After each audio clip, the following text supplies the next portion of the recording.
가을이 깊어지는 9월의 어느 날 추석이 다가왔다. 윤정화는 새벽부터 일어나 집안을 정리했다. 61의 나이에도 그녀의 손놀림은 여전히 빠르고 정확했다.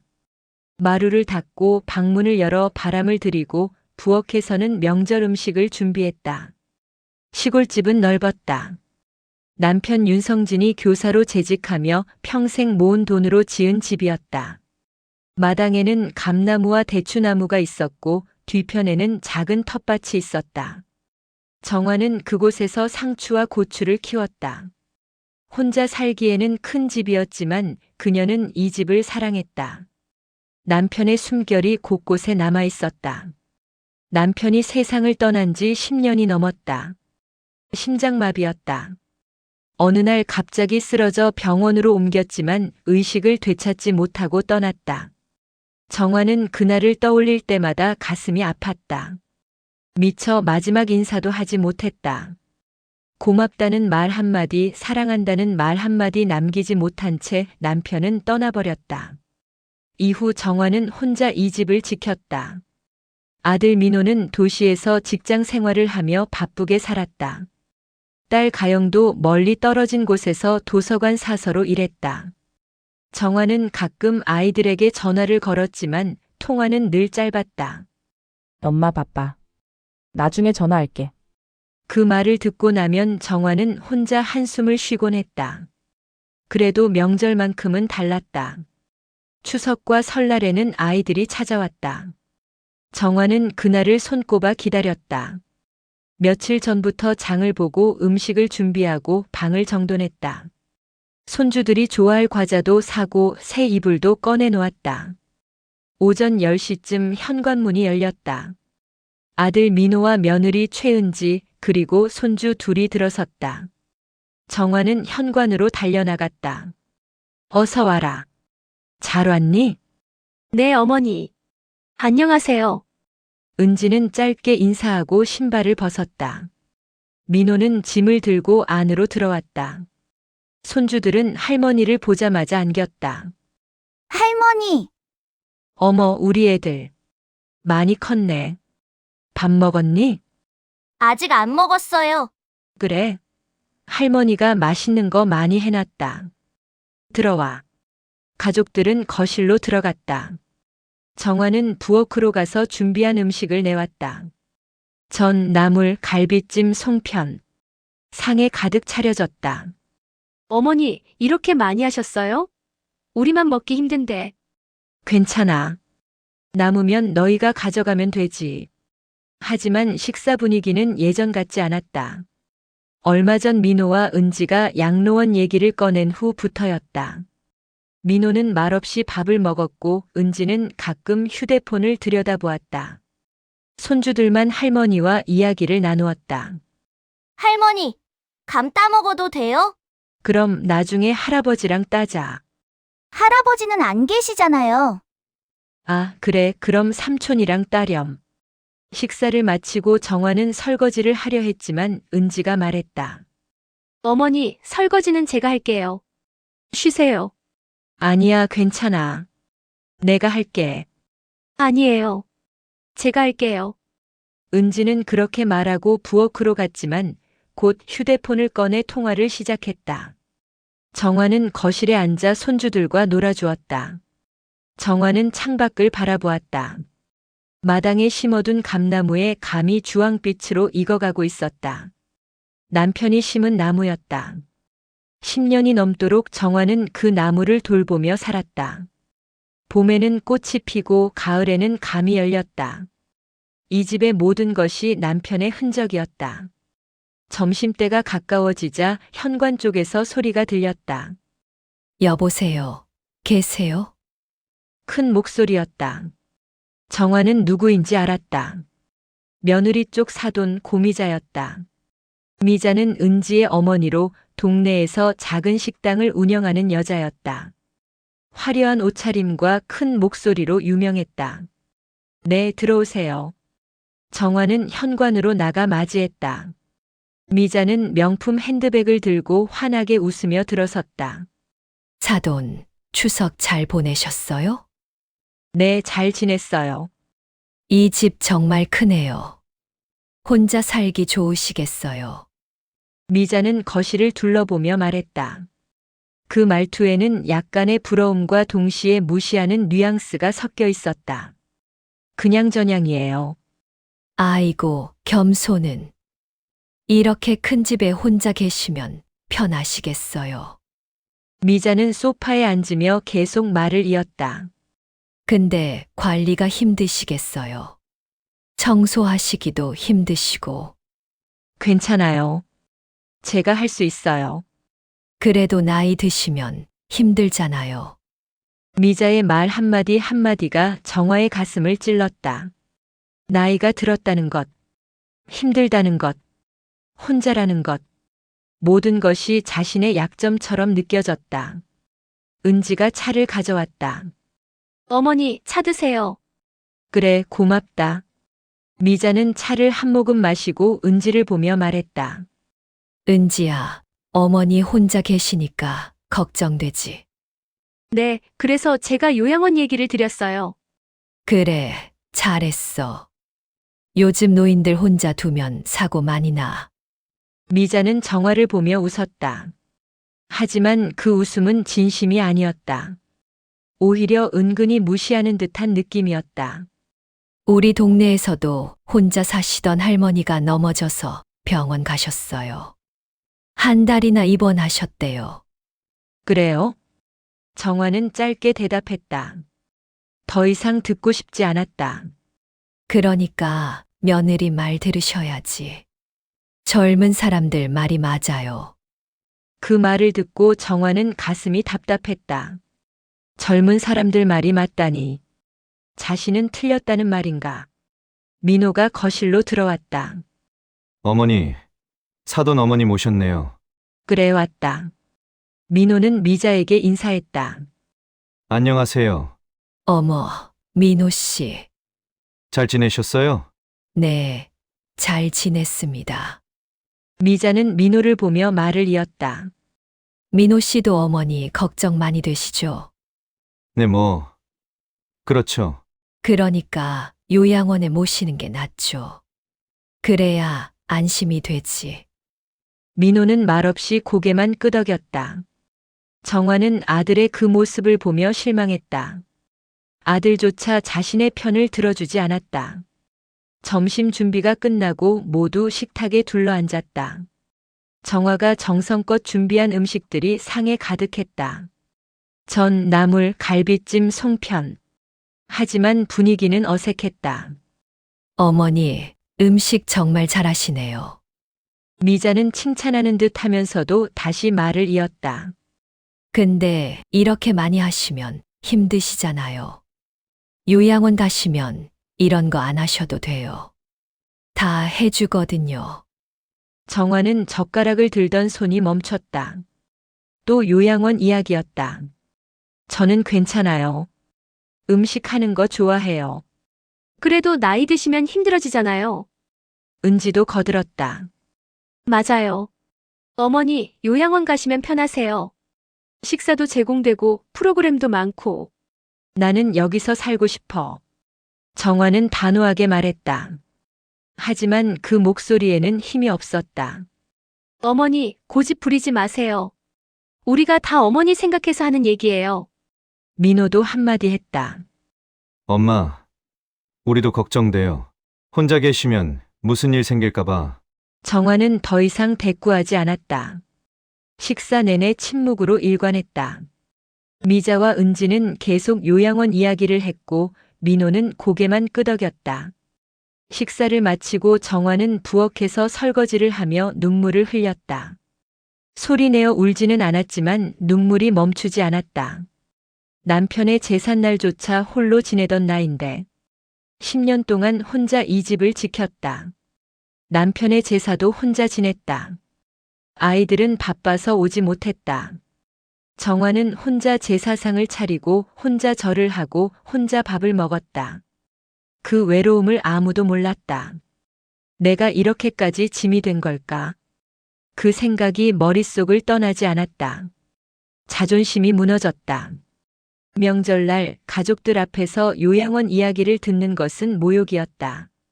설거지를 마치고 거실로 나오니 미자와 은지가 여전히 이야기를 나누고 있었다. 사돈댁 요양원 비용은 어떻게 되나요? 월 200만 원 정도요. 비싼 편이지만 시설이 좋아요. 어머니 연금으로 충당 가능하겠네요. 그러게요. 어머니도 국민연금 받으시잖아요. 정화는 그 대화를 듣고 가슴이 철렁했다. 자신의 연금으로 요양원 비용을 내라는 말인가? 자신의 돈으로 자신을 가두라는 말인가? 정화는 방으로 들어갔다. 더 이상 그 자리에 있을 수 없었다. 방문을 닫고 침대에 앉았다. 손이 떨렸다. 이럴 수는 없어. 나는 아직 멀쩡해. 하지만 아무도 자신의 말을 듣지 않았다. 며느리도 사돈도 심지어 아들조차도 창밖을 바라보았다. 감나무가 보였다. 주황빛 감들이 가지에 주렁주렁 매달려 있었다. 남편이 심은 나무. 10년이 넘도록 정화가 돌본 나무. 당신 나 어떻게 해요? 아이들이 나를 요양원으로 보내려고 해요. 남편의 사진을 보며 속삭였다. 사진 속 남편은 미소 짓고 있었다. 자상하고 따뜻한 사람이었다. 당신이 살아계셨다면 이러지 않았을 텐데. 정화는 한참을 울다가 지쳐 잠이 들었다. 꿈속에서 남편이 나타났다. 그는 정화의 손을 잡고 말했다. 괜찮아. 내가 지켜줄게. 어떻게요? 당신은 없는데. 조금만 기다려. 곧 알게 될 거야. 정화는 꿈에서 깨어났다. 오후였다. 집안은 여전히 시끄러웠다. 미자와 은지의 목소리가 거실에서 들렸다. 정화는 일어나 거울을 보았다. 눈이 붓고 얼굴이 창백했다. 61의 나이가 역력히 보였다. 나는 정말 늙었구나. 하지만 마음속 깊은 곳에서는 여전히 외치고 있었다. 나는 아직 살아있어. 나는 아직 할 수 있어. 정화는 세수를 하고 거실로 나갔다. 미자와 은지는 여전히 이야기를 나누고 있었다. 어머니 주무셨어요? 응, 어머니, 저희가 요양원 팸플릿 가져왔어요. 한번 보세요. 은지가 팸플릿을 건넸다. 정화는 받아서 펼쳤다. 화려한 사진들, 웃고 있는 노인들, 깨끗한 시설. 하지만 정화의 눈에는 그것이 감옥처럼 보였다. 어때요? 좋죠? 글쎄, 어머니, 한번 방문해 보세요. 마음에 드실 거예요. 정화는 팸플릿을 내려놓았다. 더 이상 보고 싶지 않았다. 생각해 볼게. 빨리 결정하셔야 해요. 인기가 많아서 대기자가 많대요. 정화는 대답하지 않았다. 마음속으로는 이미 결정했다. 나는 가지 않을 거야. 절대로. 하지만 그 결심을 어떻게 지킬 수 있을지는 알 수 없었다. 가족들의 압박은 점점 거세졌고 정화는 점점 고립되어 갔다. 저녁이 되어 미자가 떠났다. 떠나면서도 한마디 했다. 사돈댁, 어머니 잘 설득하세요. 어머니를 위한 일이에요. 네, 그럴게요. 은지는 미자를 배웅하고 돌아왔다. 정화는 부엌에서 저녁 준비를 하고 있었다. 어머니, 저녁은 제가 할게요. 아니야, 내가 할게. 아니에요. 어머니 쉬세요. 은지는 정화를 밀어내고 부엌을 차지했다. 정화는 할 수 없이 거실로 나왔다. 자신의 집인데, 자신의 부엌인데 쫓겨난 기분이었다. 민호가 다가왔다. 엄마, 진지하게 생각해 보세요. 요양원 가시는 게 나아요. 나는 싫어. 왜요? 거기 가시면 편하세요. 이 집이 편해. 나는 여기서 살고 싶어. 엄마, 그만해라. 더 이상 듣고 싶지 않아. 정화는 방으로 들어가 문을 닫았다. 다시 혼자가 되었다. 눈물이 흘러내렸다. 명절날 가족들과 함께 있어도 이렇게 외로울 수 있다는 것을 처음 알았다. 추석 저녁이 가까워졌다. 윤정화는 부엌에서 저녁 준비를 하고 있었다. 오후 내내 며느리 최은지와 사돈 고미자의 요양원 이야기를 듣느라 지쳐 있었지만 그래도 저녁상은 차려야 했다. 명절이니까. 가족이 모였으니까. 손이 익숙하게 움직였다. 전을 부치고 나물을 무치고 국을 끓였다. 평생 해온 일이었다. 결혼한 후 40년 가까이 부엌을 지켰다. 남편 윤성진이 살아있을 때도 혼자가 된 후에도 부엌은 정화의 공간이었다. 하지만 오늘은 달랐다. 은지가 부엌을 차지하려 했고 정화는 밀려났다. 자신의 집, 자신의 부엌인데도 내가 정말 쓸모없는 사람이 된 걸까? 그 생각이 머릿속을 떠나지 않았다. 정화는 국을 저으며 눈물을 참았다. 울면 안 된다. 가족들 앞에서 약한 모습을 보이면 안 된다. 저녁상이 차려지고 가족들이 식탁에 둘러앉았다. 아들 민호, 며느리 은지, 손주 둘, 그리고 정화. 5명이 앉았지만 분위기는 무겁고 어색했다. 잘 먹겠습니다. 민호가 짧게 인사하고 식사를 시작했다. 은지는 손주들에게 반찬을 덜어주며 말했다. 많이 먹어. 할머니가 해주신 거야. 네. 손주들은 고개를 끄덕이고 밥을 먹었다. 정화는 그 모습을 바라보며 작은 위안을 느꼈다. 적어도 손주들은 자신이 차린 음식을 먹고 있었다. 하지만 그 위안도 잠시였다. 은지가 입을 열었다. 어머니, 저희가 오늘 진지하게 말씀드리고 싶은 게 있어요. 정화는 숟가락을 든 손이 멈췄다. 불길한 예감이 들었다. 무슨 얘기니? 어머니, 이번 추석을 계기로 저희가 결정을 내려야 할 것 같아요. 무슨 결정? 은지는 민호를 쳐다봤다. 민호는 눈을 피했다. 은지는 한숨을 쉬고 다시 말했다. 어머니, 이 집 너무 크시잖아요. 혼자 사시기에는 나는 괜찮아. 괜찮으신 게 아니에요. 저희가 봐도 힘드셔 보여요. 정화는 더 이상 대꾸하지 않았다. 은지는 계속 말을 이었다. 이번 기회에 방도 정리하시고 저희 집 근처 요양원으로 옮기세요. 그 말은 벼락처럼 내리꽂혔다. 정화는 은지를 바라보았다. 며느리의 얼굴은 단호했다. 요양원으로 옮기라고. 네. 그래야 우리도 안심이 돼요. 어머니 혼자 계시면 무슨 일 생길까봐 걱정돼요. 나는 아직 혼자 살 수 있어. 지금은 괜찮으셔도 나중에는 모르잖아요. 나중이 언제인데? 어머니 현실을 보세요. 연세가 61이세요. 이제는 준비하셔야 해요. 정화는 숟가락을 내려놓았다. 더 이상 밥을 먹을 수 없었다.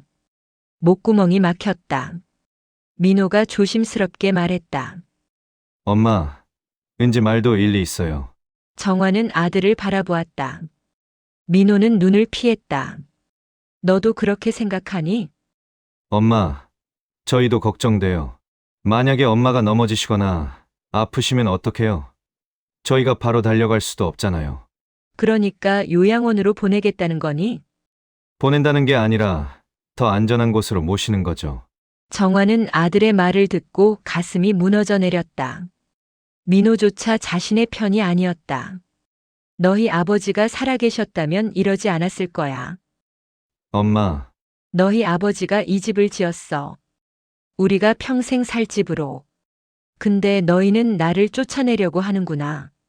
쫓아낸다는 게 아니에요. 엄마, 그럼 뭔데? 요양원으로 보내는 게 쫓아내는 게 아니고 뭐니? 정화의 목소리가 떨렸다. 눈물이 차올랐지만 참았다. 손주들 앞에서 울 수는 없었다. 은지가 다시 말했다. 어머니, 감정적으로 생각하지 마세요. 현실적으로 생각하셔야 해요. 현실적? 네. 어머니 혼자 이 큰 집 관리하시기 힘드시잖아요. 청소도 힘드시고 난방비도 많이 나오고. 내 돈으로 내는데 뭐가 문제야? 문제가 아니라 그냥 비효율적이잖아요. 정화는 며느리의 말을 듣고 화가 치밀었다. 비효율적. 자신의 삶이 비효율적이란 말인가? 나는 이 집에서 살 거야. 요양원은 안 가. 어머니, 그만해라. 더 이상 듣고 싶지 않아. 정화는 일어나 방으로 향했다. 뒤에서 은지의 목소리가 들렸다. 어머니, 도망치지 마세요. 이 문제는 꼭 해결해야 해요. 하지만 정화는 돌아보지 않았다. 방으로 들어가 문을 닫았다. 그리고 침대에 주저앉았다. 눈물이 터져 나왔다. 참았던 눈물이 한꺼번에 쏟아졌다. 어깨가 떨렸다. 소리내어 울고 싶었지만 그럴 수 없었다. 가족들이 들을까봐. 명절날 자식과 사돈 앞에서 쫓겨나는 듯한 모욕. 그 모욕은 견디기 어려웠다. 10년 동안 혼자 이 집을 지켰다. 남편의 제사도 혼자 지냈다. 외롭고 힘들었지만 버텼다. 언젠가 아이들이 알아줄 거라고 믿었다. 하지만 틀렸다. 아이들은 자신을 짐으로 여겼다. 요양원으로 보내고 싶어 했다. 정화는 남편의 사진을 바라보았다. 액자 속 남편은 미소 짓고 있었다. 자상하고 따뜻한 사람이었다. 당신, 우리 아들이 이럴 줄 몰랐어요. 당신이 그렇게 사랑하던 민호가 날 요양원으로 보내려고 해요. 사진 속 남편은 대답하지 않았다. 다만 미소만 지을 뿐이었다. 정화는 한참을 울다가 지쳐 누웠다. 천장을 바라보았다. 천장에는 오래된 얼룩이 있었다. 몇 년 전 비가 새서 생긴 얼룩이었다. 남편이 살아있었다면 고쳤을 텐데. 나는 정말 혼자구나. 그 생각이 가슴을 짓눌렀다. 가족이 있어도 혼자였다. 아들도 며느리도 손주들도 아무도 자신의 편이 아니었다. 밤이 깊어갔다. 집안은 조용했다. 가족들은 각자의 방으로 들어갔다. 정화는 잠을 이룰 수 없었다. 머릿속이 복잡했다. 정말 요양원으로 가야 하는 걸까? 하지만 그 생각을 하면 가슴이 답답했다. 요양원. 그곳은 홀로 생활할 수 없는 노인들이 가는 곳. 자신은 아직 그 정도가 아니었다. 나는 아직 걸을 수 있어. 장도 볼 수 있어. 텃밭도 가꿀 수 있어. 하지만 아무도 그것을 인정해주지 않았다. 새벽 2시쯤 정화는 일어났다. 잠이 오지 않았다. 거실로 나가 물을 마시려 했다. 부엌으로 가는데 은지와 민호의 대화 소리가 들렸다. 두 사람은 안방에서 조용히 이야기를 나누고 있었다. 여보, 어머니 설득하기 힘들겠어. 그래도 해야지. 우리가 계속 걱정하고 살 수는 없잖아. 근데 어머니가 완강하시네. 시간이 지나면 받아들이실 거야. 어쩔 수 없잖아. 정화는 그 대화를 듣고 가슴이 철렁 내려앉았다. 시간이 지나면 받아들일 거라니. 자신에게는 선택권조차 없다는 말인가. 근데 이 집은 어떻게 할 거야? 팔아야지. 어머니 혼자 사시는데 이렇게 큰 집 필요 없잖아. 그럼 그 돈은? 요양원 비용으로 쓰고 남는 건 우리가 관리하면 되지. 정화는 그 말을 듣고 온몸이 얼어붙었다. 집을 팔겠다고? 남편이 지은 이 집을? 근데 어머니가 동의하실까? 동의 안 하셔도 어쩔 수 없어. 후견인 제도 같은 거 알아봐야 할 수도 있어. 후견인 제도. 정화는 그 단어를 듣고 충격을 받았다. 자신을 무능력자로 만들겠다는 말인가. 정화는 더 이상 듣고 싶지 않았다. 조용히 방으로 돌아갔다. 침대에 앉아 손이 떨렸다. 내 아들이 그럴 수 있어? 믿을 수 없었다. 하지만 사실이었다. 민호는 자신을 요양원으로 보내고 집을 팔고 돈을 관리하겠다고 했다. 나는 정말 아무것도 아닌 존재가 된 거야. 정화는 눈물을 흘렸다. 하지만 이번에는 소리내어 울지 않았다. 그저 조용히 고요하게 눈물을 흘렸다. 당신 나 어떻게 해요? 정말 어떻게 해요? 남편의 사진을 보며 속삭였다. 하지만 사진은 대답하지 않았다. 방 안에 혼자 앉아 천장을 바라보았다. 눈은 감겼지만 잠은 오지 않았다. 며느리의 말이 계속 귓가에 맴돌았다. 요양원으로 옮기세요. 그 말은 선고처럼 느껴졌다. 이 집에서 쫓겨나라는 선고. 더 이상 필요 없다는 선고. 정화는 일어나 창문을 열었다. 밤바람이 시원하게 들어왔다. 마당의 감나무가 달빛에 비쳐 보였다. 40년 가까이 된 나무.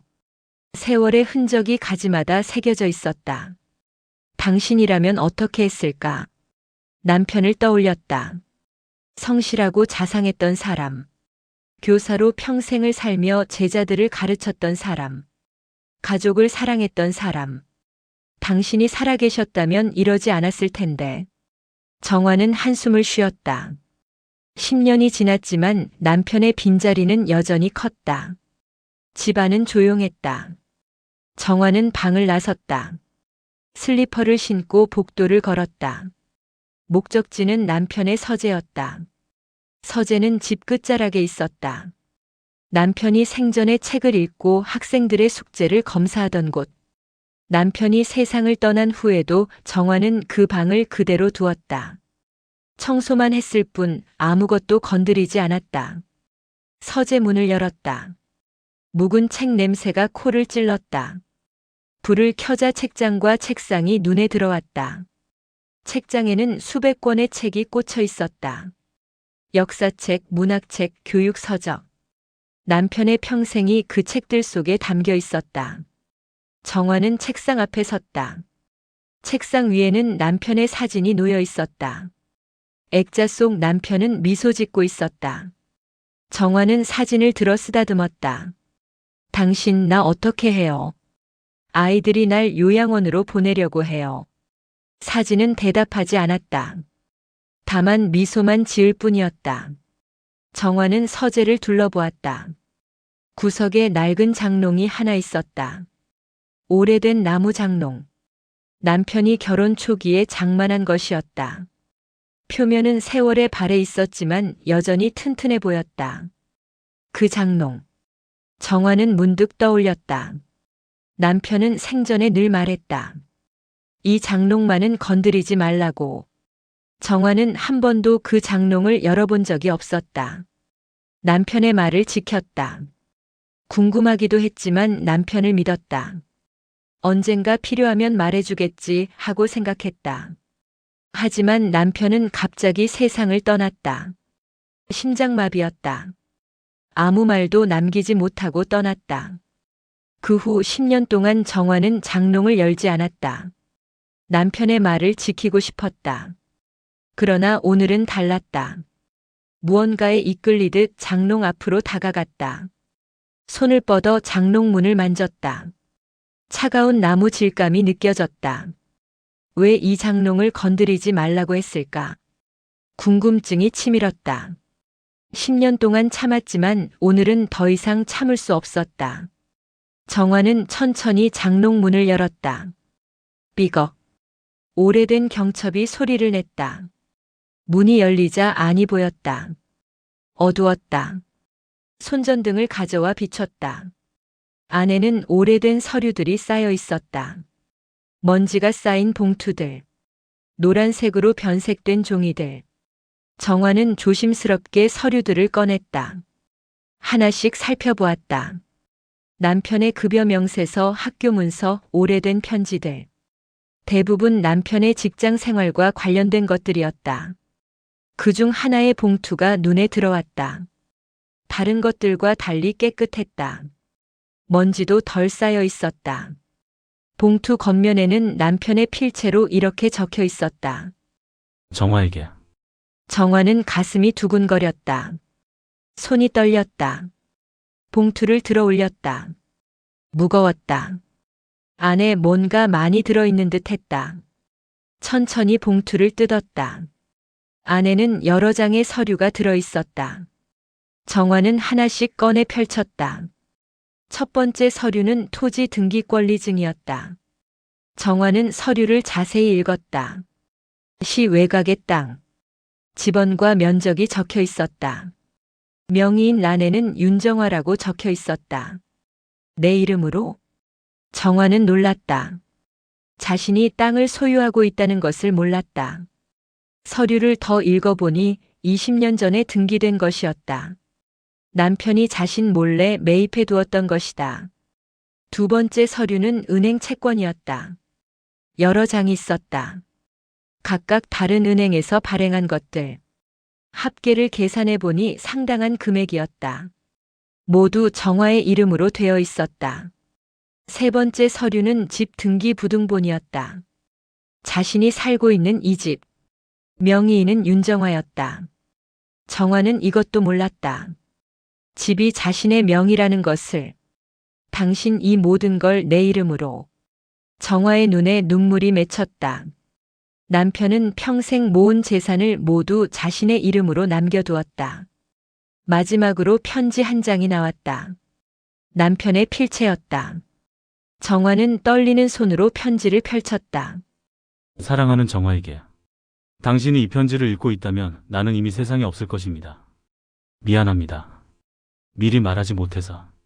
하지만 당신이 이것을 일찍 알게 되면 부담스러워할 것 같아 숨겨두었습니다. 이 서류들은 당신을 위한 것입니다. 내가 평생 모은 재산입니다.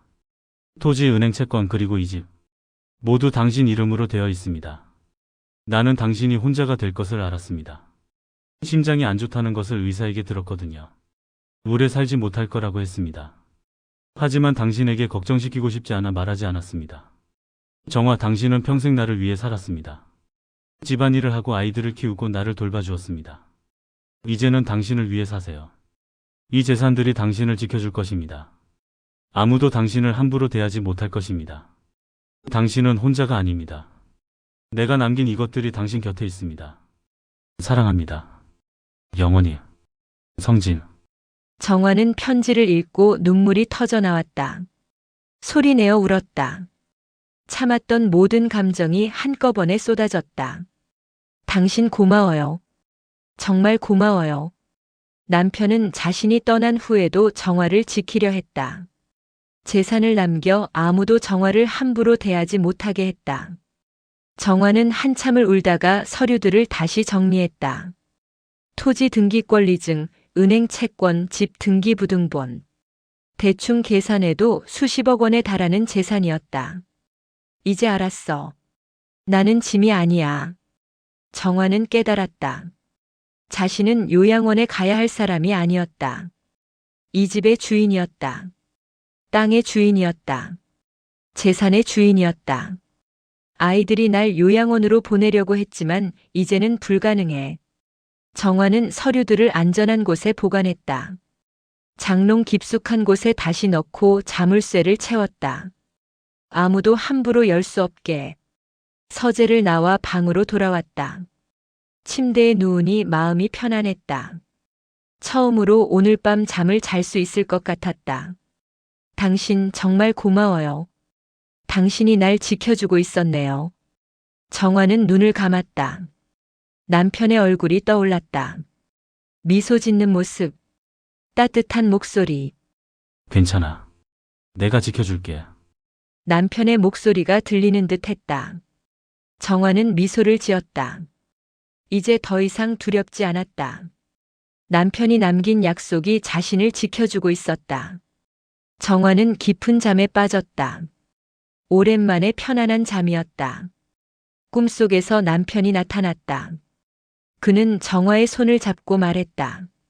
잘했어. 이제 당당하게 살아. 네, 그럴게요. 정화는 꿈속에서 대답했다. 그리고 남편과 함께 걸었다. 가을 햇살이 따뜻하게 비치는 길을, 감나무가 늘어선 길을, 행복했던 시절의 길을. 새벽이 밝아왔다. 정화는 눈을 떴다. 창밖으로 햇살이 들어왔다. 밝고 따뜻한 햇살. 새로운 하루가 시작되었다. 정화는 일어나 거울을 보았다. 눈가에는 어젯밤의 눈물 자국이 남아 있었지만 표정은 밝았다. 자신감이 넘쳤다. 이제 시작이야. 아이들에게 말해줘야지. 정화는 옷을 갈아입고 거실로 나갔다. 새로운 각오를 다지며 더 이상 짐이 아니라 이 집의 주인으로서, 남편이 남긴 약속을 지키는 사람으로서 장롱 속에 숨겨진 서류들은 단순한 문서가 아니었다. 그것은 한 남자가 아내를 위해 남긴 마지막 사랑이었다. 그리고 그 사랑은 10년이 지난 지금도 윤정화를 지켜주고 있었다. 다음 날 아침 윤정화는 평소보다 일찍 일어났다. 창밖으로 아침 햇살이 들어왔다. 밝고 따뜻한 빛. 어제까지만 해도 무겁고 어두웠던 마음이 오늘은 달랐다. 가볍고 평온했다. 세수를 하고 거울을 보았다. 61의 나이가 얼굴에 역력했지만 눈빛만은 달라져 있었다. 어제까지의 불안과 두려움이 사라지고 자신감이 그 자리를 채우고 있었다. 이제 더 이상 두렵지 않아. 정화는 옷을 갈아입고 부엌으로 향했다. 아침 준비를 해야 했다. 명절이 끝나고 아들과 며느리는 오늘 떠날 예정이었다. 마지막 아침상을 차려야 했다. 부엌에서 밥을 짓고 국을 끓이는 동안 정화는 계속 생각했다. 어젯밤 발견한 서류들. 토지 등기 권리증, 은행 채권, 집 등기부등본. 모두 자신의 이름으로 되어 있었다. 당신이 날 지켜주고 있었네요. 남편 윤성진을 떠올렸다. 평생 성실하게 살았던 사람. 교사로 학생들을 가르치며 검소하게 살았던 사람. 그가 남긴 재산은 결코 작지 않았다. 수십억 원. 그 금액이 정확히 얼마인지는 확인해 봐야 알겠지만 대충 계산해도 상당했다. 토지는 시 외곽에 있었지만 최근 개발 계획이 있다는 소문을 들었다. 가치가 더 올랐을 것이다. 아침 준비를 마치고 상을 차렸다. 밥, 국, 나물, 김치. 간단했지만 정성스러웠다. 정화는 가족들을 불렀다. 밥 먹어라. 아들 민호와 며느리 최은지가 거실로 나왔다. 손주들도 뒤따라왔다. 네 사람은 식탁에 앉았다. 잘 먹겠습니다. 식사가 시작되었다. 하지만 분위기는 어제와 크게 다르지 않았다. 어색하고 무거웠다. 은지는 가끔 정화를 흘끗 쳐다보았다. 민호는 말없이 밥을 먹었다. 정화는 그들을 바라보며 묘한 웃음을 지었다. 어제까지만 해도 자신을 요양원으로 보내려던 사람들. 자신을 짐으로 여기던 사람들. 하지만 이제는 상황이 달라졌다. 너희가 알면 얼마나 놀랄까. 정화는 속으로 생각했다. 하지만 아직 말하지 않기로 했다. 타이밍이 중요했다. 적절한 때에 말해야 효과가 있을 것이다. 식사를 마치고 은지가 설거지를 하겠다고 나섰다. 정화는 말리지 않았다. 거실로 나와 소파에 앉았다. 민호가 다가왔다. 엄마, 저희 오늘 떠나야 해요. 그래, 알아. 엄마, 어제 얘기 생각해 보세요. 요양원 말이에요. 정화는 아들을 바라보았다. 민호는 불편한 표정이었다. 민호야, 그 얘기는 나중에 하자. 나중이 아니라 지금 결정하셔야죠. 왜? 요양원 대기자가 많대요. 빨리 신청 안 하면 자리가 없어요. 정화는 웃음이 나왔다. 요양원 자리. 그것이 지금 자신에게 가장 중요한 문제라고 생각하는 아들. 걱정하지 마. 엄마가 알아서 할게. 엄마, 혼자 결정하시면 안 돼요.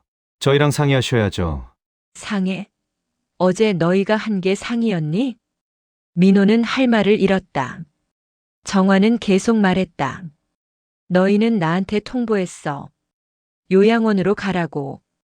상의가 아니라 명령이었어. 엄마, 이제 그만하자. 엄마는 생각이 있어. 민호는 더 이상 말하지 못했다. 은지가 부엌에서 나와 남편에게 눈빛을 보냈다. 민호는 고개를 끄덕이고 짐을 챙기러 갔다. 정화는 그들의 모습을 지켜보았다. 짐을 싸는 아들, 주변을 정리하는 며느리, 떠날 준비를 하는 모습. 어제까지만 해도 내가 절망했는데 그때는 아무것도 없었다. 힘도 권리도 선택권도. 다만 아들과 며느리의 결정을 따라야 하는 처지였다. 하지만 이제는 달라. 남편이 남긴 서류들. 그것은 정화에게 힘을 주었다. 더 이상 약자가 아니었다. 이 집의 주인이었다. 재산의 주인이었다. 1시간 후 민호 가족은 떠날 준비를 마쳤다. 짐을 차에 실었다. 정화는 현관 앞에서 배웅했다. 조심히 가거라. 네, 엄마. 건강하세요. 응. 은지도 인사했다. 어머니, 요양원 얘기 꼭 생각해 보세요. 알았어. 정화는 짧게 대답했다. 더 이상 설명하고 싶지 않았다. 차가 출발했다. 정화는 손을 흔들며 배웅했다. 차가 시야에서 사라질 때까지 서 있었다. 차가 완전히 사라지자 정화는 집 안으로 들어갔다. 문을 닫는 순간 긴장이 풀렸다. 온몸에 힘이 빠졌다. 소파에 주저앉았다. 드디어 갔구나. 이틀간의 추석 연휴가 끝났다. 가족들이 모였지만 행복하지 않았다. 오히려 상처만 남았다. 요양원 이야기, 집을 팔겠다는 이야기. 모든 것이 정화를 아프게 했다. 하지만 이제는 달랐다. 정화는 서재로 갔다. 장롱을 열고 서류들을 꺼냈다. 다시 한번 확인했다. 토지 등기 권리증. 명의인 윤정화. 면적 약 3,000평. 위치시 외곽. 3,000평. 상당한 면적이었다. 정화는 그 땅이 어디인지 기억했다. 남편이 생전에 가끔 언급했던 곳. 개발 예정 지역이라고 했다. 지금은 얼마나 될까? 궁금했다. 부동산에 물어봐야 할 것 같았다. 은행 채권도 다시 확인했다. 여러 은행에서 발행한 채권들. 만기일은 대부분 지났지만 원금과 이자를 합치면 상당한 금액이 될 것이다. 집 등기부등본도 확인했다. 이 집. 40년 가까이 살아온 집. 명의인은 윤정화였다. 모든 게 내 이름이야. 정화는 깨달았다. 남편은 평생 모은 재산을 모두 자신의 이름으로 남겨두었다. 아들도 딸도 아닌 오직 정화만을 위해. 왜 그랬을까? 편지를 다시 읽었다. 남편의 필체. 따뜻한 말들. 당신은 평생 나를 위해 살았습니다. 이제는 당신을 위해 사세요. 그 문장이 가슴에 와닿았다. 남편은 알고 있었다. 정화가 평생 가족을 위해 희생했다는 것을. 그리고 혼자 남았을 때 힘들 거라는 것을. 당신은 날 정말 사랑했구나. 정화는 눈물을 흘렸다. 하지만 슬픔의 눈물이 아니었다. 감사의 눈물이었다. 남편이 자신을 얼마나 사랑했는지 이제야 알았다. 정화는 서류들을 다시 정리해 장롱에 넣었다. 자물쇠를 채웠다. 아무도 함부로 열 수 없게. 거실로 돌아와 창밖을 바라보았다. 마당에 감나무가 보였다. 주황빛 감들이 주렁주렁 매달려 있었다. 가을이 깊어가고 있었다. 이제 뭘 해야 하지? 정화는 생각했다. 서류들을 발견했지만 아직 아무에게도 말하지 않았다. 언제 말해야 할까? 어떻게 말해야 할까? 민호와 은지에게 말하면 어떻게 될까? 상상해 보았다. 놀랄 것이다. 믿지 못할 것이다. 그리고 아마도 태도가 바뀔 것이다. 그들이 갑자기 친절해지면 어떡하지? 정화는 쓴웃음을 지었다. 재산 때문에 태도가 바뀌는 것. 그것만큼 슬픈 일도 없었다. 일단 기다리자. 정화는 결정했다. 아직은 말하지 않기로. 적절한 때가 올 것이다. 그때 말하면 된다. 며칠이 지났다. 정화는 평소처럼 생활했다. 장을 보고 텃밭을 가꾸고 집을 청소했다. 하지만 마음속에는 변화가 있었다. 자신감이 생겼다. 더 이상 두렵지 않았다. 어느 날 정화는 부동산에 전화를 걸었다. 여보세요, 땅 시세 좀 알아보고 싶은데요. 네, 어디 땅이신가요? 정화는 위치를 알려주었다. 부동산 중개인은 잠시 침묵하더니 말했다. 거기 요즘 개발 예정 지역이에요. 시세가 많이 올랐어요. 얼마나 됐나요? 평당 1,000만 원 정도요. 면적이 얼마나 되시나요? 3,000평이요. 전화 너머로 놀라는 소리가 들렸다. 3,000평이요? 그럼 300억 원 정도 되시겠네요. 정화는 숨이 막혔다. 300억 원. 상상도 못한 금액이었다. 정말요? 네, 그 지역이 상업지구로 개발 예정이라 땅값이 엄청 올랐어요. 알겠습니다. 감사합니다. 전화를 끊고 정화는 한참을 멍하니 앉아 있었다. 300억 원. 거기에 은행 채권과 집까지 합치면 어마어마한 금액이었다. 남편이 이렇게까지. 정화는 다시 한번 남편에게 감사했다. 그는 평생 검소하게 살며 재산을 모았고 모든 것을 정화에게 남겼다. 이제 아무도 날 함부로 대하지 못해. 정화는 확신했다. 더 이상 요양원 이야기를 꺼낼 수 없을 것이다. 더 이상 짐 취급당하지 않을 것이다. 정화는 창밖을 바라보았다. 가을 햇살이 따뜻하게 내리쬐고 있었다. 감나무 아래에는 낙엽이 쌓여 있었다. 계절은 변하고 있었다. 나도 변할 거야. 정화는 다짐했다. 더 이상 약한 모습을 보이지 않겠다고. 더 이상 눈치 보지 않겠다고. 남편이 남긴 약속을 지키며 당당하게 살아가겠다고. 며칠 후 적절한 때가 올 것이다. 그때 아들과 며느리에게 모든 것을 말할 것이다. 그들의 반응이 어떨지 궁금했다. 하지만 두렵지는 않았다. 정화는 이제 혼자가 아니었다. 남편이 남긴 약속이 함께 있었다. 그리고 그 약속은 정화를 지켜주고 있었다. 추석이 지나고 일주일이 흘렀다. 윤정화는 그동안 평소처럼 생활했다. 장을 보고 텃밭을 가꾸고 집을 청소했다. 하지만 마음속에는 변화가 있었다. 더 이상 불안하지 않았다. 남편이 남긴 서류들이 자신을 지켜주고 있었다. 그러던 어느 날 아들 민호에게서 전화가 왔다. 엄마, 나 민호야. 응, 무슨 일이니? 이번 주말에 다시 갈게요. 엄마랑 얘기할 게 있어서요. 정화는 짐작했다. 요양원 이야기를 하러 오는 것이다. 그래, 와라. 은지도 같이 갈게요. 알았어. 전화를 끊고 정화는 깊은 숨을 들이마셨다.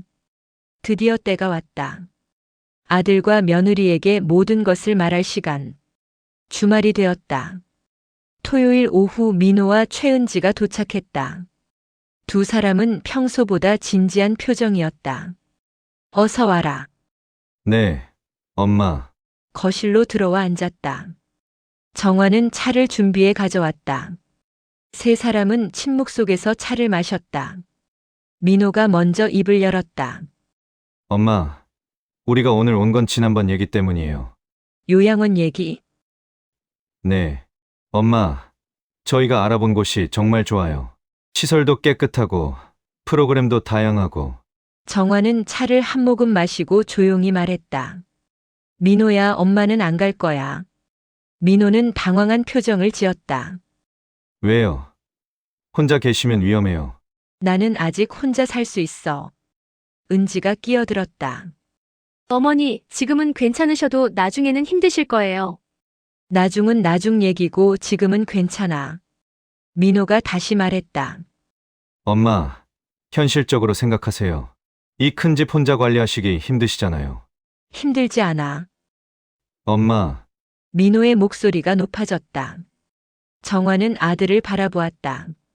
민호는 숨을 고르고 다시 말했다. 엄마, 솔직히 말씀드릴게요. 저희도 걱정돼서 못 살겠어요. 엄마가 혼자 여기 계시면 무슨 일 생길까봐 불안해요. 그래서 요양원으로 보내겠다는 거니? 보낸다는 게 아니라 더 안전한 곳으로 모시는 거죠. 정화는 쓴웃음을 지었다. 민호야, 솔직하게 말해봐. 너희가 원하는 게 뭐니? 엄마를 안전하게 모시는 거죠. 정말? 그게 다니? 민호는 대답하지 못했다. 은지가 조심스럽게 말했다. 어머니, 그리고 이 집 말이에요. 집이 왜? 너무 크시잖아요. 혼자 사시기에는. 그래서 저희 생각에는 팔고 작은 곳으로 옮기시는 게 어떨까 해서요. 정화는 그 말을 듣고 가슴이 철렁했다. 역시 집을 탐내고 있었다.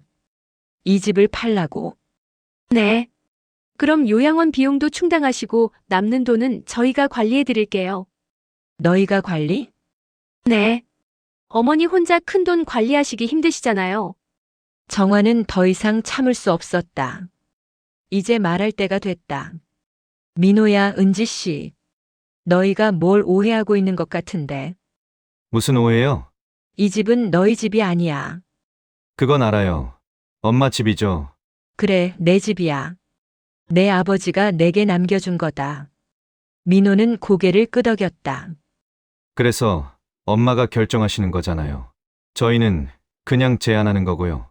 제안이 아니라 강요지. 엄마, 정화는 일어나 서재로 갔다. 민호와 은지는 어리둥절한 표정으로 서로를 바라보았다. 잠시 후 정화가 봉투를 들고 돌아왔다. 이걸 봐라. 봉투를 식탁 위에 놓았다. 민호는 봉투를 보며 물었다. 이게 뭐예요? 내 아버지가 남긴 거야. 민호는 봉투를 열었다. 안에서 서류들이 나왔다. 하나씩 펼쳐보기 시작했다. 표정이 점점 굳어졌다. 이게 토지 등기 권리증? 그래, 명의가 엄마예요? 그래. 민호는 다음 서류를 펼쳤다. 은행 채권이었다. 여러 장. 은지도 옆에서 서류를 보며 눈이 커졌다. 이게 다 어머니 명의예요? 그래. 민호는 집 등기부등본도 확인했다. 이 집도 정화의 명의였다. 엄마, 이거 언제? 내 아버지가 평생 모은 거야. 그리고 전부 내 이름으로 남겨뒀어. 민호는 할 말을 잃었다. 은지는 서류들을 다시 확인하며 믿을 수 없다는 표정이었다. 그럴 리가 없어요. 아버지가 이렇게 많은 재산을. 믿기 힘들겠지. 나도 며칠 전에 알았어. 정화는 다시 앉으며 말을 이었다. 내 아버지는 평생 검소하게 살았어. 월급을 아껴 조금씩 투자했지. 그리고 모든 걸 내 이름으로 남겼어. 민호는 여전히 서류를 보며 멍하니 있었다. 엄마, 이 땅이 얼마나 되는데요? 3,000평이야. 3,000평. 응. 시 외곽에 있어. 개발 예정 지역이래. 은지가 급히 물었다. 그럼 가치가 얼마나 돼요? 부동산에 물어보니 300억 원 정도래. 두 사람은 숨이 멎는 것 같았다. 300억 원. 상상도 못한 금액이었다. 300억. 민호는 중얼거렸다. 은지는 서류를 다시 확인했다. 은행 채권도 상당한데요. 그것도 수십억 원은 될 거야. 정화는 차분하게 말했다. 그러니까 민호야, 내가 나를 요양원으로 보내고 싶어도 이 집은 내 집이야. 이 땅도 내 땅이야. 너희가 팔라고 해서 팔 수 있는 게 아니야. 민호는 고개를 숙였다. 은지는 여전히 서류를 보며 말을 잇지 못했다. 그리고 너희가 내 돈을 관리해 준다고 했지? 고맙지만 필요 없어. 나는 아직 정신이 멀쩡해. 내 돈은 내가 관리할 거야. 정화의 목소리는 단호했다. 민호는 얼굴이 창백해졌다. 엄마, 저희가 잘못 생각했어요. 그래, 잘못 생각했지. 너희는 나를 가난한 노인으로 봤어. 의지할 데 없고 돈도 없는. 그래서 요양원으로 보내고 집을 팔아서 관리하겠다고 했지. 엄마, 하지만 아니야. 나는 가난하지 않아. 내 아버지가 나를 지켜줬어. 정화는 남편의 사진을 보았다. 액자 속 남편은 여전히 미소 짓고 있었다. 당신 고마워요. 정화는 속으로 중얼거렸다. 민호는 한참 동안 침묵했다. 은지도 말없이 앉아 있었다. 두 사람 모두 충격에서 벗어나지 못한 듯 했다. 엄마, 죄송해요. 민호가 마침내 입을 열었다. 저희가 엄마를 오해했어요. 엄마가 힘드실 거라고 생각했어요. 너희는 나를 짐으로 봤어. 아니에요. 걱정해서 그런 거예요. 걱정? 정말? 정화는 아들을 바라보았다. 민호야, 솔직하게 말해봐. 너희가 정말 나를 걱정한 거니? 아니면 이 집을 탐낸 거니? 민호는 대답하지 못했다. 정화는 한숨을 쉬었다. 사실 둘 다겠지. 조금은 걱정했고 조금은 욕심도 났겠지. 엄마, 괜찮아. 나도 이해해. 너희도 살기 힘들잖아. 대출도 있고 생활비도 빠듯하고. 민호는 고개를 숙였다. 은지도 불편한 표정이었다. 하지만 민호야, 기억해라. 나는 너의 어머니야. 재산이 있든 없든 존중받아야 해. 요양원으로 보낼지 말지는 내가 결정하는 거야. 네, 엄마, 알겠어요. 그리고 이 집은 내가 살아있는 한 내 집이야. 너희가 함부로 할 수 없어. 알겠습니다. 정화는 서류들을 다시 봉투에 넣었다. 이제 알았으니 요양원 얘기는 그만하자. 네, 엄마. 민호와 은지는 더 이상 말하지 못했다. 두 사람은 잠시 후 일어나 집을 떠났다. 배웅하며 정화는 아들의 뒷모습을 바라보았다. 어깨가 축 처져 있었다. 미안하구나. 하지만 이렇게라도 해야 했어. 정화는 집으로 들어왔다. 거실에 혼자 앉아 차를 마셨다. 마음이 복잡했다. 아들을 상처 주고 싶지 않았지만 자신을 지켜야 했다. 당신, 제가 잘한 걸까요? 남편의 사진을 보며 물었다. 사진은 대답하지 않았다. 하지만 정화는 알았다. 자신이 옳은 일을 했다는 것을. 창밖을 보았다. 해가 지고 있었다. 노을이 하늘을 붉게 물들이고 있었다. 아름다웠다. 정화는 그 노을을 보며 미소를 지었다. 이제 시작이야. 내 인생을. 더 이상 누군가의 짐이 아니었다. 더 이상 눈치 보지 않아도 되었다. 남편이 남긴 약속이 정화를 지켜주고 있었다. 정화는 일어나 부엌으로 갔다. 저녁을 준비했다. 혼자 먹는 저녁이었지만 외롭지 않았다. 남편이 함께 있는 것 같았다. 당신, 오늘 잘 먹을게요. 고마워요. 정화는 밥을 먹으며 속삭였다. 그리고 창밖의 감나무를 바라보았다. 주황빛 감들이 달빛에 비쳐 빛나고 있었다. 남편이 심은 나무. 40년이 넘은 나무. 그 나무처럼 정화도 이 집에 뿌리를 내리고 살아갈 것이다. 장롱 속에 숨겨졌던 약속은 이제 빛을 발하고 있었다. 그리고 그 약속은 윤정화의 존엄을 지켜주고 있었다. 아들 민호와 며느리 최은지가 떠난 그날 저녁, 윤정화는 혼자 거실에 앉아 있었다. 오후 내내 긴장했던 탓에 온몸이 나른했다. 하지만 마음만은 가벼웠다. 드디어 진실을 말했고 더 이상 숨길 것도 두려울 것도 없었다. 차를 한 잔 마시며 창밖을 바라보았다. 해가 완전히 지고 어둠이 내렸다. 감나무 아래에 달빛이 비치고 있었다. 고요하고 평화로운 밤이었다. 현관 쪽에서 초인종 소리가 들렸다. 정화는 시계를 보았다. 저녁 7시. 누가 이 시간에 찾아왔을까? 일어나 현관으로 갔다. 문을 열자 딸 윤가영이 서 있었다. 34세 나이지만 여전히 소녀 같은 얼굴. 손에는 과일 바구니를 들고 있었다. 엄마, 가영아, 어떻게 왔니? 그냥 보고 싶어서요. 가영은 집으로 들어왔다. 신발을 벗고 거실로 갔다. 정화는 딸의 모습을 보며 마음이 따뜻해졌다. 민호와는 달리 가영은 언제나 다정했다. 배고프지? 저녁 먹었어? 아직이요. 엄마랑 같이 먹으려고 안 먹었어요. 그래. 그럼 엄마가 뭐 해줄게. 정화는 부엌으로 갔다. 냉장고를 열어 재료를 꺼냈다. 가영이 좋아하는 김치찌개를 끓이기로 했다. 가영은 부엌 문턱에 기대 서서 엄마를 바라보았다. 엄마 오빠한테 들었어요. 뭘? 아빠가 남긴 재산 얘기요. 정화는 손을 멈췄다. 민호가 가영에게 말한 모양이었다. 그래, 오빠가 얘기했구나. 네. 오빠가 전화해서 말하더라고요. 깜짝 놀랐어요. 너도 몰랐지? 네. 아빠가 그렇게 많은 재산을 남기셨을 줄은 꿈에도 몰랐어요. 정화는 김치찌개를 끓이며 말했다. 내 아버지가 평생 모은 거야. 그리고 전부 엄마 이름으로 남겨뒀어. 오빠 말로는 엄청난 금액이라던데. 그래, 수백억 원은 될 거야. 가영은 놀란 표정을 지었다. 수백억.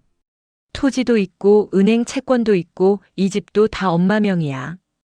와, 아빠가 정말 대단하셨네요. 정화는 찌개를 저으며 미소를 지었다. 그래, 내 아버지는 대단한 사람이었어. 저녁 준비를 마치고 두 사람은 식탁에 앉았다.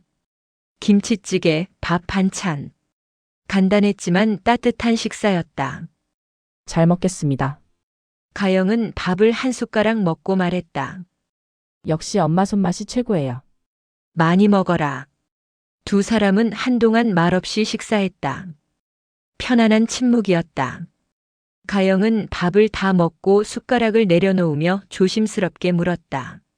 엄마, 오빠가 어떻게 반응했어요? 놀랐지. 믿을 수 없다는 표정이었어. 그럴 만도예요. 오빠도 몰랐으니까요. 정화는 차를 한 모금 마시고 말했다. 오빠가 나를 요양원으로 보내려고 했잖아. 이 집도 팔고 내 돈도 관리하겠다고 했어. 오빠가 그랬어요. 응. 추석 때 그 얘기 하더라. 가영은 눈살을 찌푸렸다. 오빠가 너무한 거 아니에요. 연말을 뭘로 보고. 괜찮아. 오빠도 나름 걱정했을 거야. 걱정이 그런 식으로 표현돼요. 요양원으로 보내고 집을 팔고? 정화는 한숨을 쉬었다. 가영아, 오빠를 탓하지 마. 오빠도 힘들게 살잖아. 대출도 있고 생활비도 빠듯하고. 그래도 그렇지 엄마를 그렇게 대하면 안 되죠. 가영은 화가 난 표정이었다. 정화는 딸의 손을 잡았다. 가영아, 이제 다 지난 일이야. 엄마가 진실을 말했고 오빠도 알았어. 이제 괜찮아. 정말 괜찮으세요? 응. 괜찮아. 가영은 엄마의 손을 꼭 잡았다. 엄마 그동안 얼마나 힘드셨어요. 혼자 이 큰 집 지키시면서. 괜찮았어. 내 아버지가 함께 있었으니까. 정화는 남편의 사진을 보았다. 거실 한쪽에 놓인 액자. 남편은 여전히 미소 짓고 있었다. 아빠가 정말 엄마를 많이 사랑하셨나 봐요. 그래, 그랬어. 평생 나를 지켜줬어. 가영은 눈물이 고였다. 저도 아빠가 보고 싶어요. 엄마도 보고 싶어. 두 사람은 한참 동안 말없이 앉아 있었다. 남편을 떠올리며 아버지를 그리워하며 가영이 먼저 입을 열었다. 엄마 이제 어떻게 하실 거예요? 뭘? 그 재산이요. 엄청난 금액인데. 정화는 잠시 생각했다. 글쎄, 아직 잘 모르겠어. 일단은 그냥 이대로 살 거야. 요양원은 안 가시고요. 당연하지. 왜 가? 나는 이 집이 좋아. 다행이다. 저도 엄마가 여기 계셨으면 좋겠어요. 가영은 엄마의 손을 더 꼭 잡으며 말했다. 엄마 이제는 엄마 뜻대로 사세요. 응? 더는 누구 눈치 보지 말고요. 오빠 눈치도 새언니 눈치도. 엄마가 하고 싶은 대로 하세요. 정화는 딸의 말을 듣고 가슴이 뭉클했다. 고맙다, 가영아. 아니에요. 당연한 얘기예요. 아빠가 남긴 건 돈보다도 엄마를 지켜주는 약속이에요. 그 말을 듣고 정화는 눈물이 흘렀다. 참으려 했지만 참을 수 없었다. 엄마 왜 우세요? 아니야, 그냥 내가 고마워서. 엄마. 가영도 울었다. 두 사람은 서로를 안았다. 한참을 울다가 진정했다. 미안해, 엄마가 울어서. 아니에요. 우셔도 돼요. 정화는 눈물을 닦으며 미소를 지었다. 가영아, 내가 있어서 엄마는 행복해. 저도 엄마가 있어서 행복해요. 두 사람은 다시 차를 마시며 이야기를 나눴다. 가영의 직장 이야기, 일상 이야기. 편안하고 따뜻한 대화였다. 시간이 흘러 밤이 깊어갔다. 가영은 일어서며 말했다. 엄마 저 이제 가봐야 해요. 벌써?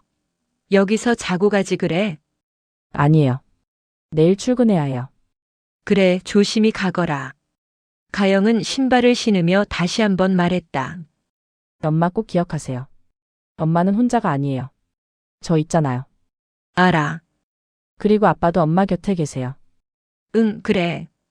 가영은 엄마를 꼭 안았다. 사랑해요, 엄마. 나도 사랑해.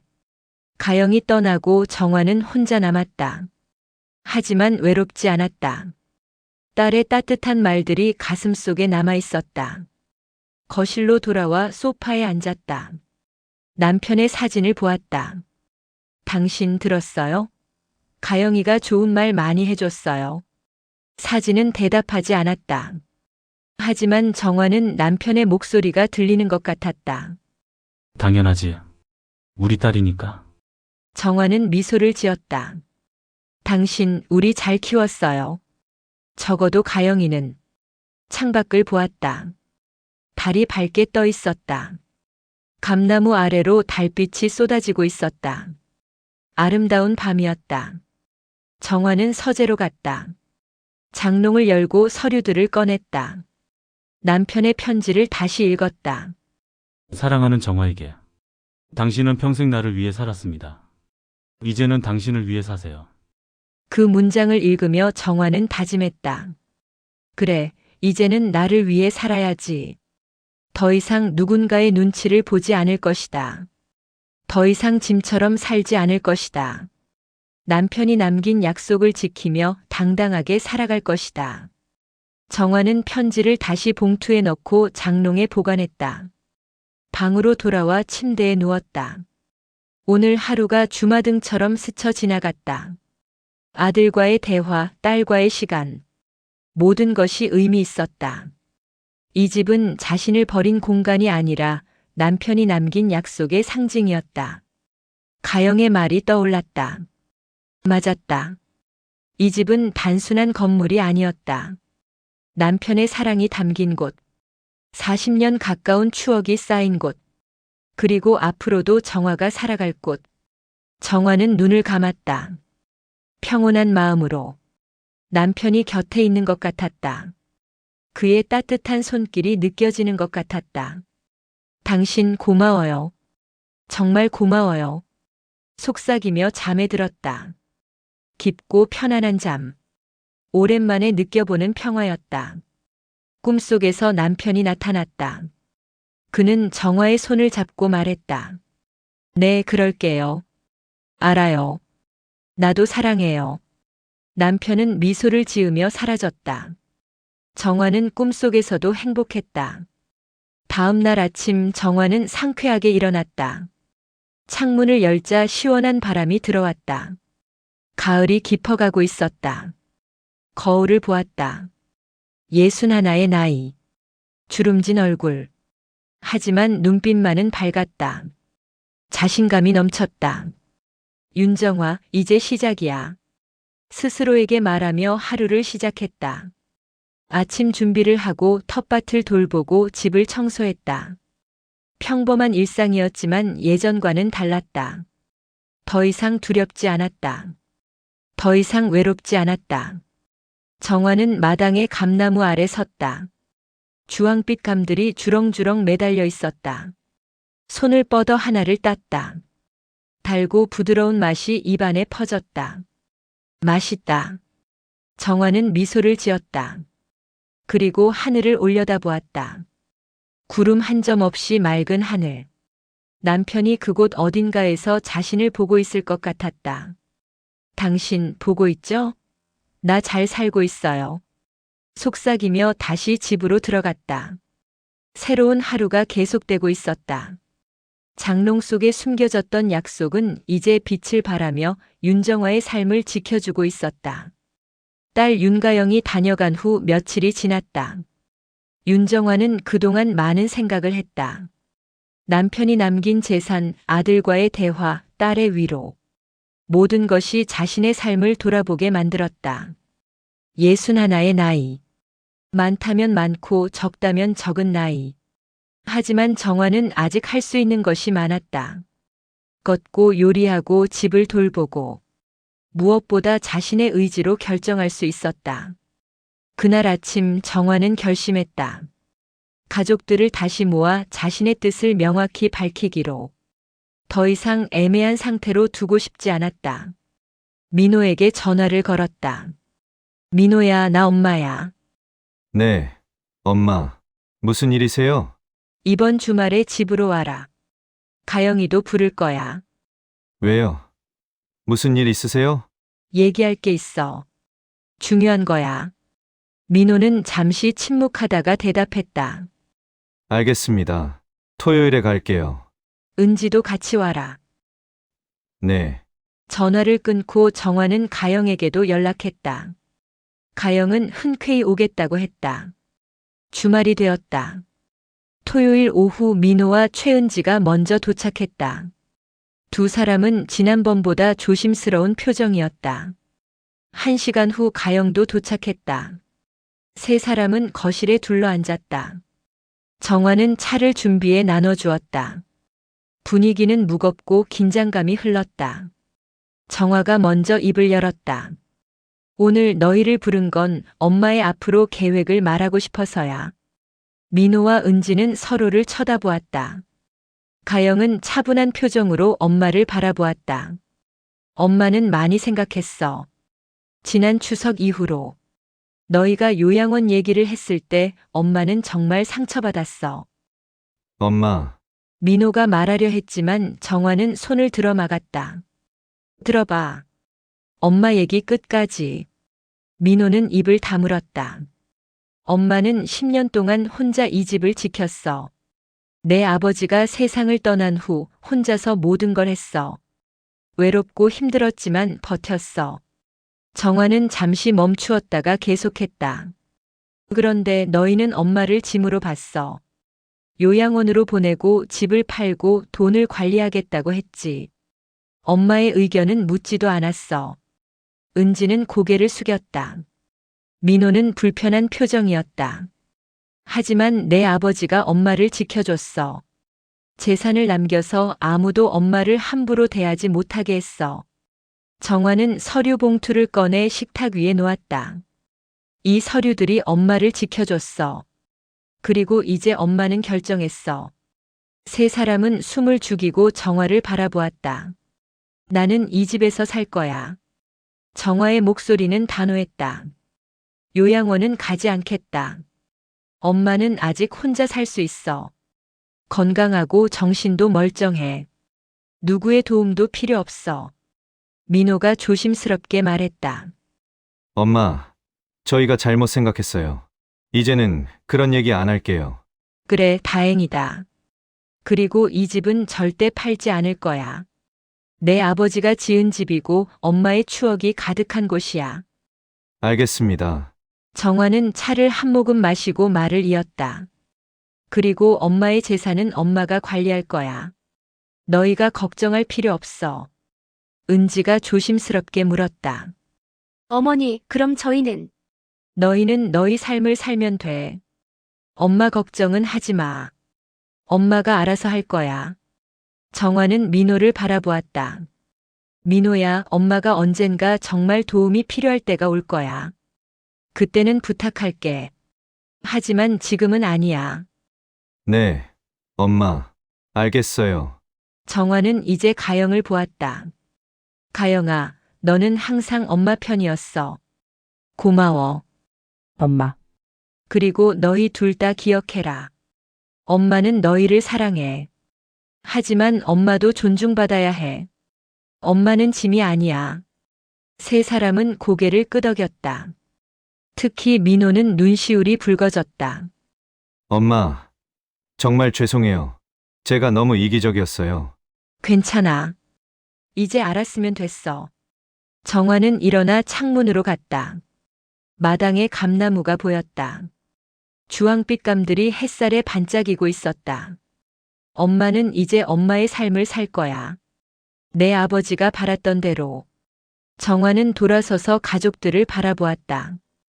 이 집은 엄마가 지켜낸다. 그리고 이 집에서 엄마의 남은 인생을 살 거야. 당당하게. 가영이 일어나 엄마를 안았다. 엄마 잘하셨어요. 민호와 은지도 일어났다.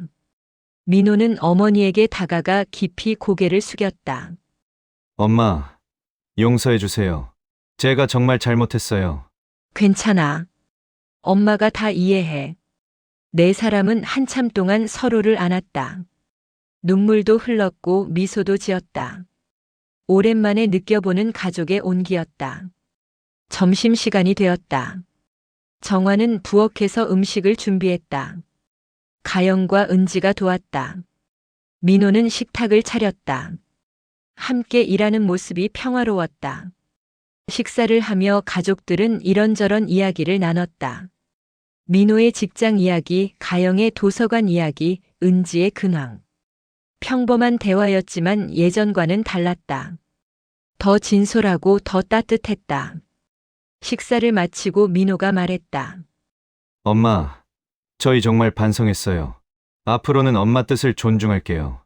고맙다. 그리고 자주 찾아뵐게요. 손주들도 데리고 올게요. 그래, 그렇게 해라. 엄마는 손주들 보는 게 제일 좋아. 은지도 말했다. 어머니, 제가 잘못 생각했어요. 앞으로는 어머니 말씀 잘 들을게요. 고맙다, 은지야. 가영은 엄마의 손을 잡으며 말했다. 엄마 저도 자주 올게요. 주말마다 올게요. 그래, 자주 와라. 엄마가 맛있는 거 해줄게. 오후가 되어 가족들은 하나둘 떠났다. 민호와 은지가 먼저 떠났고 가영은 조금 더 머물렀다. 엄마 정말 괜찮으세요? 응, 괜찮아. 엄마 이제 행복해. 다행이다. 엄마가 행복하시면 저도 행복해요. 고맙다, 가영아. 가영도 떠나고 정화는 혼자 남았다. 하지만 외롭지 않았다. 마음이 가벼웠다. 드디어 자신의 뜻을 명확히 밝혔고 가족들도 이해했다. 정화는 거실 소파에 앉아 창밖을 바라보았다. 가을 햇살이 집 앞 감나무에 비치고 있었다. 황금빛으로 물든 나뭇잎들이 바람에 흔들렸다. 아름다운 풍경이었다. 남편의 사진을 보았다. 액자 속 남편은 여전히 미소 짓고 있었다. 당신 봤죠? 제가 당당하게 말했어요. 사진은 대답하지 않았다. 하지만 정화는 남편의 목소리가 들리는 것 같았다. 잘했어. 자랑스러워. 정화는 미소를 지었다. 당신 덕분이에요. 당신이 남겨준 약속 덕분에 제가 이렇게 당당할 수 있어요. 정화는 일어나 서재로 갔다. 장롱을 열고 서류들을 꺼냈다. 토지 등기 권리증, 은행 채권, 집 등기부등본. 그리고 남편의 편지. 편지를 다시 읽었다. 몇 번을 읽어도 감동적이었다. 당신은 평생 나를 위해 살았습니다. 이제는 당신을 위해 사세요. 정화는 편지를 가슴에 안았다. 네, 그렇게 할게요. 이제는 저를 위해 살게요. 서류들을 다시 봉투에 넣고 장롱에 보관했다. 자물쇠를 채우고 방으로 돌아왔다. 침대에 앉아 하루를 돌아보았다. 가족들과의 대화, 자신의 선언, 그들의 반응. 모든 것이 만족스러웠다. 이제 나는 짐이 아니야. 정화는 확신했다. 더 이상 누군가의 부담이 아니었다. 자신의 삶을 온전히 살아갈 주인이었다. 창밖을 보았다. 해가 지고 있었다. 노을이 하늘을 붉게 물들이고 있었다. 아름답고 평화로운 저녁이었다. 정화는 일어나 마당으로 나갔다. 감나무 아래 섰다. 주황빛 감들이 주렁주렁 매달려 있었다. 손을 뻗어 하나를 땄다. 익은 감. 달고 부드러웠다. 맛있다. 정화는 감을 먹으며 마당을 거닐었다. 텃밭에는 상추와 고추가 자라고 있었다. 자신이 심고 가꾼 것들. 생명력이 넘쳤다. 나도 저렇게 살아야지. 정화는 다짐했다. 생명력 넘치게 당당하게. 남은 인생을 후회 없이 살아가겠다고. 집으로 돌아와 저녁을 준비했다. 혼자 먹는 저녁이었지만 정성스럽게 차렸다. 밥, 국, 반찬. 간단했지만 맛있었다. 식사를 마치고 거실로 나왔다. 텔레비전을 켰다. 뉴스가 나왔다. 세상은 여전히 바쁘게 돌아가고 있었다. 하지만 정화의 세상은 평온했다.